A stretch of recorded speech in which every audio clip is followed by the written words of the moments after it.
साहब कतेक दुख हम संसार में, बाबा हो बाबा कि लिखला कपार में, बाबा हो बाबा कि लिखला कपार में। नमस्कार प्रणाम सब गोटे के।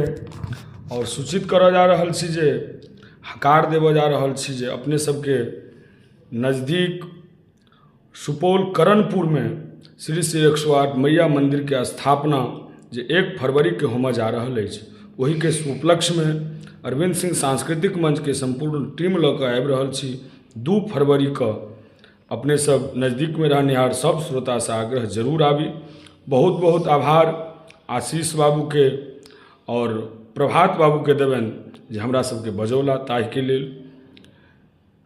जय मिथिला, जय मैथिली, जय माँ जानकी।